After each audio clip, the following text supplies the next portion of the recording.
शक्ल नहीं देखना चाहता, ऐसे लोगों की शक्ल में देखना गवारा नहीं करता जो हमारी हदीसों का इनकार कर देते हो। तो मेरे भाइयों, बहरहाल ये 5वीं 6वीं सदी हिजरी के अंदर भी अहले हदीस थी। आप आगे बढ़े, बुरहानपुर का नाम, मुल्ला गंगोह का नाम सुना होगा, जहां के मौलाना अब्दुल रशीद गंगोही रहमतुल्लाह अलैह थे। अब्दुल कुद्दूस गंगोही रहमतुल्लाह अलैह बड़े मशहूर हैं। उनके पोते मुल्ला अब्दुल नबी, आज भी उनकी मस्जिद अब्दुल नबी दिल्ली के अंदर मौजूद है। वो बहुत बड़े फकीह थे, फिक़ह का इल्म रखते थे, हदीस का इल्म नहीं था, हदीस से बिल्कुल लाबलद थे। लेकिन अकबर ने जब उनको अमीरुल हुज्जाज बना करके मक्का हज के लिए भेजा, मक्के और मदीने में उन्होंने जब मुहद्दिसीन से हदीसें पढ़ी तो वहां से लौट करके आए तो अहले हदीस बन करके आए। इसीलिए अहले इल्म कहते हैं कि हज से आने के बाद वो अहले हदीस बने, दिल्ली में हदीस का दर्स देते रहे, अपने आप को अहले हदीस करते रहे। लेकिन बाद में अहले हदीस होने की वजह से, अब नाम नहीं लेना चाहता, कुछ लोगों ने बहरहाल साजिश करके उन्हें कत्ल कराया। ये वाक़या हुआ है तकरीबन 991 हिजरी के अंदर है। आगे बढ़ो, फिर इसके बाद भी पूरा हिंदुस्तान देख डालो, एक दिन मैं कहता हूं ऐसा नहीं गुजरा है, हमने सारी चीजें इकट्ठा कर रखी हैं, एक सदी क्या, एक साल ऐसा नहीं गुजरा है कि बर्रे सगीर में अहले हदीस जमात ना रही हो। फिर उसके बाद जरा देखो, शेख नसीरुद्दीन बुरहानपुरी रहमतुल्लाह अलैह, ये भी जब हज करने के लिए गए अहले हदीस हो गए। अल्हम्दुलिल्लाह इन्होंने बुरहानपुर के अंदर वफात पाई और इनके ससुर इनको कत्ल करना चाहा, लेकिन अल्लाह ताला ने बचाया। इस तरह से अहले हदीस थे, वो भी थे। और आगे जरा बढ़ो, लेकिन कोई मुस्तकिल इस तरह से इदारा मदरसा चूंकि अहले हदीसों का ना था, उसकी वजह ये थी दोस्तों, बहुत सारे अहले इल्म, जिसमें सैयद अब्दुल हई लखनवी, अल्लामा सैयद सुलेमान नदवी, बहुत सारे अहले इल्म कहते हैं। अब हमारे साथियों के निगाह में, ज़हनों में एक बात आती होगी कि हमने कहा सिंध के अंदर 4वीं सदी हिजरी तक अहले हदीस थे, उनका कादी था, उनके मदारिस थे, उनका दारुल हदीस था, ये सारी चीजें थी। फिर अहले हदीस लोग पूछे गए कहां, तो उसकी वजह यह है, जब ये पठान हनफी खुरासान से, मावराउ नहर से, अफगान से दिल्ली के आए हैं, और जब इनका कब्जा हिंदुस्तान के सूबे सिंध और जहां जहां अहले हदीस रहे, जब अहले हदीस इलाकों में हो गया है, तो चूंकि वहां के आने वाले लोग अक्सरियत अहनाफ की थी, उन्होंने अहले हदीसों को कत्ल किया, उन्होंने अहले हदीसों को तंग किया, यहां तक कि उलमाए सिंध भग करके मक्के मदीने में पनाह लिए, क्योंकि इनकी साजिश थी हमारे अलावा किसी और को, हमारे अलावा, हमारे हनफी मजहब के अलावा कोई हिंदुस्तान में बाकी न रहे। बहरहाल मामला चल रहा था, इसीलिए सिंध से अहले हदीस खत्म हो गए, बड़े कलील मिकदार में रह गए। क्यों? महमूद गजनवी के लश्कर में, और उसके बाद से मैं जब खुरासान, मावराउन्नहर, अफगान वगैरह के लोग आते रहे तो बड़ी तेजी के साथ ये लोग मिटते रहे और इनका खात्मा होता रहा। लेकिन फिर भी अल्हम्दुलिल्लाह अल्लाह रब्बुल आलमीन को मंजूर था, अहले हदीस जमात फिर इक्के दुक्के इस तरह से अहले हदीस होते रहे। लेकिन सन 1114 हिजरी में अल्लाह रब्बुल आलमीन को काम लेना था, एक आलिम दीन पैदा किया जिसको शाह वली उल्लाह मुहद्दिस देहलवी रहमतुल्लाह अलैह कहा जाता है। शाह वली उल्लाह मुहद्दिस देहलवी रहमतुल्लाह अलैह हनफी फिक़ह के आलिम थे, हनफी फिक़ह पढ़ाया करते थे। हदीस का इल्म हिंदुस्तान में न होने की बिना पर हदीस का इल्म उनको नहीं था। सन 1143 हिजरी के अंदर अल्लाह ताला ने उनको हज के लिए तौफीक दी, हज करने के लिए गए। 1143 हिजरी में जब वो हज करने के लिए गए तो मस्जिद नबवी में जा रहे थे तो देखा कि एक बुढ़ा बैठा हुआ, काला काला रसूलुल्लाह सल्लम हदीस पढ़ा रहा है। उन्होंने जिंदगी में पहली मर्तबा ये इल्म सुना, वहां बैठ गए। अल्हम्दुलिल्लाह शाही वली उल्लाह वहां रह करके 1143 हिजरी से लेकर के 1145 ہجری تک دنیا کے سارے علوم کو چھوڑ کر کے انہوں نے باقاعدہ وہاں حدیث کا درس لیا، سارے علوم چھوڑ دیے، عقیدہ اور حدیث سے دونوں چیزوں کا درس لیا۔ اب اس کے بعد جب آئے پلٹ کر کے ان کے باپ نے جو مدرسے رحیمیہ قائم کیا تھا جس میں حنفی مذہب کے مطابق تعلیم ہو رہی تھی، اب شاہ ولی اللہ رحمۃ اللہ علیہ نے اب اس کے فقہ کے ساتھ حدیث بھی پڑھانا شروع کر دیا اور لوگوں کو حدیث پر عمل کرنے کی رغبت دلانے لگے اور لوگوں کو متبع سنت کرنے لگے، فقہ کی تعلیم کم کر دی اور لوگوں کے ذہن سازی کی کہ فقہ کے پر عمل کرنا اسی وقت جائز ہے جبکہ ہر فقہ کے مسئلے کو کتاب و سنت پر پیش کر کے دیکھ لیا جائے، کتاب و سنت کے مطابق ائمہ کی یہ فقہ یا ان کا اجتہادی مسئلہ ہے تو قبول کیا جائے، اگر حدیث و قرآن ساتھ نہ دے تو ان کے قول کو رد کر دیا جائے اور حدیث پر عمل کیا جائے۔ یہ بڑی پیاری بات کہی۔ ان کا جب انتقال ہوا 1176 عیسوی کے اندر ان کا انتقال ہو گیا، ان کے انتقال کے بعد چونکہ ٹائم ہمارے پاس ختم ہے، ہم سوچتے ہیں اپنی بات پوری کرنے اختصاراً صحیح، جب 1176 عیسوی ہجری کے اندر شاہ ولی اللہ کا انتقال ہو گیا تو ان کے اس مدرسے کے ذمہ دار ان کے بڑے بیٹے شاہ عبد العزیز رحمت اللہ علیہ تھے، جن کی ولادت 1159 ہجری تھی اور جن کی وفات تقریباً 1248 ہجری ہے۔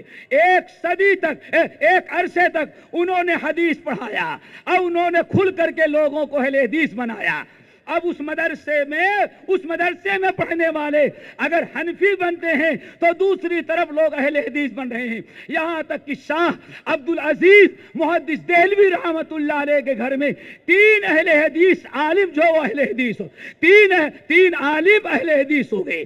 ایک تو 2 ان کے بھتیجے، نمبر 1 شاہ مخصوص اللہ ابن رفیع الدین، انہوں نے حنفیت سے توبہ کیا اور کھل کر کے میدان میں آئے، اہل حدیث بنے، تقلید کے خلاف کتاب لکھی۔ نمبر 2 شاہ اسماعیل شہید رحمت اللہ علیہ علانیہ طور پر کھل کے اہل حدیث ہوئے، جنہوں نے تقلید کے خلاف کتاب لکھی اور اتباع سنت کی دعوت دی، تقلید کو شرک قرار دیا۔ اور یہ بھی یاد رکھو اس پورے خطے کے اندر سب سے پہلا مرد مومن جس نے رفع الیدین پر کتاب لکھی ہے وہ شاہ ولی اللہ محدث دہلوی کے پوتے شاہ اسماعیل شہید رحمت اللہ علیہ ہیں۔ انہوں نے الحمدللہ کھل کر کے علانیہ طور پر اہل حدیث کی دعوت دی۔ نمبر 3 ان کے گھر میں جو تیسرا عالم اہل حدیث بنا وہ شاہ اسحاق رحمت اللہ علیہ تھے۔ اب چونکہ شاہ عبد العزیز رحمت اللہ علیہ انتقال کر گئے، ان کے انتقال کر جانے کے بعد وہ شاہ اسحاق جو ان کے نواسے تھے ان کو شاہ اسماعیل شہید چونکہ شہید ہو چکے تھے اس مدرسے رحیمیہ کا جو پہلے احناف کا مدرسہ تھا پھر اہل حدیث احناف کا بنا، شاہ اسحاق رحمت اللہ علیہ چونکہ کھل کر کے اہل حدیث ہو گئے تھے، حنفی مذہب کو چھوڑ دیا تھا، اس لیے اس مدرسے رحیمیہ میں اب علانیہ طور پر کتاب و سنت کی دعوت دینا شروع کیا۔ یہ یاد رکھو میرے بھائیوں، یہاں تک کہ 1258 ہجری کے اندر، یاد رکھنا 1258 ہجری کے اندر جب شاہ اسحاق رحمت اللہ علیہ ہجرت کر کے مکہ جانے لگے تو اب وہ مدرسہ جو چل رہا تھا، پہلے مدرسہ رحیمیہ تھا، خالص حنفیوں کا مدرسہ تھا، پھر اہل حدیث حنفی دونوں اس میں پڑھتے رہے، پھر اس میں صرف زیادہ اہل حدیث پڑھتے رہے، حنفی کم رہ گئے۔ وہ اس مدرسے کا ذمہ دار کون ہو؟ بہت سارے لوگ احناف چاہتے تھے شاہ اسحاق جائیں تو یہ مدرسہ ہم حنفیوں کو دے دیا جائے، مولانا قاسم نانوتوی تھے، مولانا رشید احمد گنگوہی تھے، بہت سارے علماء تھے چاہتے تھے کہ یہ مدرسہ ہمیں مل جائے اور کسی اور کو نہ ملے، لیکن شاہ اسحاق رحمت اللہ علیہ جب جانے لگے تو کسی حنفی کو دینے کے بجائے انہوں نے اہل حدیث شاگرد میاں سید نذیر حسین محدث دہلوی رحمت اللہ علیہ کے حوالے کر دیا۔ जिस दिन वो मदरसा, आज लोग कहते हैं आप लोग इख्तिलाफ करते हैं, हम इख्तिलाफ नहीं करते, इख्तिलाफ तुम करते हो और इल्जाम हम पर आयद करते हो। अल्लाह अकबर। शाह इसहाक रहमतुल्लाह अलैह ने, जैसे मियां नजीर हुसैन मुहद्दिस देहलवी अपने अहले हदीस शागिर्द, अहले हदीस आलिम को, बात अपनी, शाह इस्माइल शहीद, शाह इसहाक रहमतुल्लाह अलैह ने किया क्या, जब इनको अहले बना दिया उसके बाद अब लोगों ने सोचा ये तो वहाबी अहले हदीस काबिज हो गया, गैर मुक़ल्लिद के मदरसे में चला गया। फिर भगदड़ मची, अहनाफ ने जा करके अब अपना अलग मदरसा कायम किया, एक तरफ देवबंद, दूसरा तरफ सहारनपुर मज़ाहिर उलूम। हम नहीं साथ छोड़े, आप साथ छोड़ करके गए हैं, हमने इख्तिलाफ नहीं किया, इख्तिलाफ आपने किया है। उस वक्त से खालिस अहले हदीसों का मदरसा रहा। अल्हम्दुलिल्लाह, किस तरह से मेरे भाइयों ये दर्स चल रहा था। आज हम इस वक्त जहां खड़े हुए हैं ये कलकत्ता शहर है और सूबे बंगाल हमारे सामने है, बिहार मिला हुआ है। हम 5 मिनट भी अभी बता देना चाहते हैं, आज यहाँ जो इतने किताब सुन्नत के शहदाई इकट्ठा हुए हैं, आखिर ये कहां से आ गए, ये कैसे अहले हदीस बने? तो याद रखो, सबसे पहले हमने बड़ा गौर किया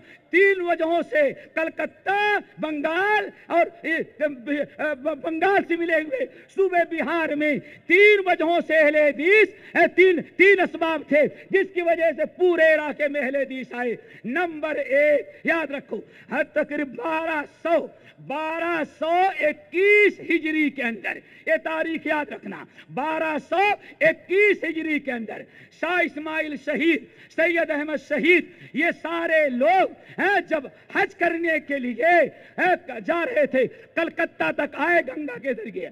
कलकत्ता में ठहर जाने के बाद पानी वाले जहाज का इंतजाम करना था, इंतजाम देर में हुआ, यहाँ काफी टाइम लग गया।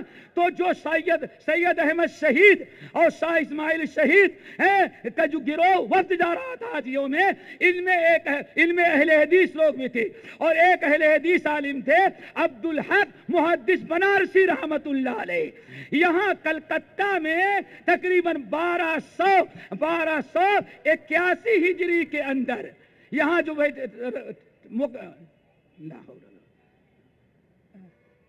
यहाँ 1821 ईस्वी में यहाँ जब पड़ाव डाले थे तो मौलाना अब्दुल हक मुहद्दिस देहलवी से अहनाफ ने कलकत्ता की सरजमीन पर 1821 ईस्वी में सबसे पहले तकलीद पर मुनाजरा हुआ था।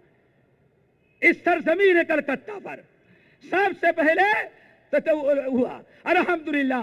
उसमें हुआ क्या, फतेह हुई उनको, वहां अहले हदीस पढ़े। फिर दूसरा सबब यह है, मौलाना विलायत अली और मौलाना इनायत अली, ये दोनों अहले हदीस आलिम जो शाह इस्माइल शहीद रहमतुल्लाह अलैह के शागिर्द थे, तकरीबन 7 साल तक मुसलसल मौलाना इनायत अली रहमतुल्लाह अलैह ने बंगाल में किताब सुन्नत की दावत दिया। इसीलिए शाह मौलाना सनाउल्लाह अमृतसरी रहमतुल्लाह अलैह कहते हैं, मेरा दौरा जब कलकत्ता और बंगाल का हुआ, अहले हदीसों की इतनी बड़ी जमात मैंने देखी, पूछा तुम लोग कहां से अहले हदीस हो गए? कहा मौलाना विलायत अली और इनायत अली सादिक पूरी रहमतुल्लाह अलैह की बरकत है। नंबर 3, इस सरजमीन बंगाल और कलकत्ता में जो इतनी कसरत से अहले हदीस पाए जाते हैं सूबे बंगाल के अंदर, तीसरी वजह यह है, सन 1888 हिजरी में मुर्शिदाबाद के अंदर एक बहुत बड़ा तकलीद शख्सी पर मुनाजरा हुआ था। 2-3 दिन तक मुनाजरा चल रहा था।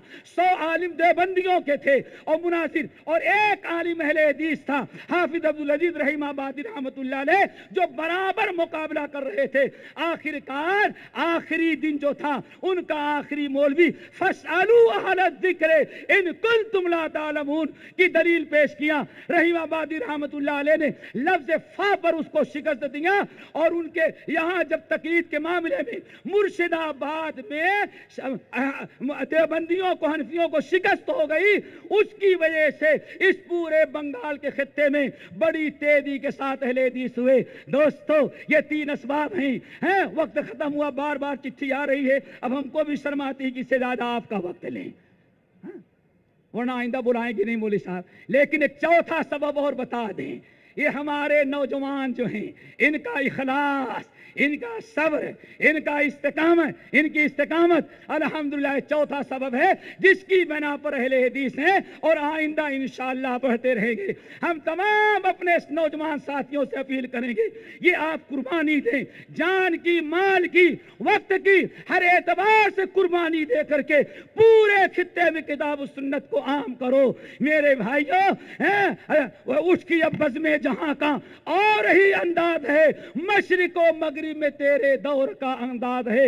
وآخر دعوانا ان الحمدللہ رب العالمین۔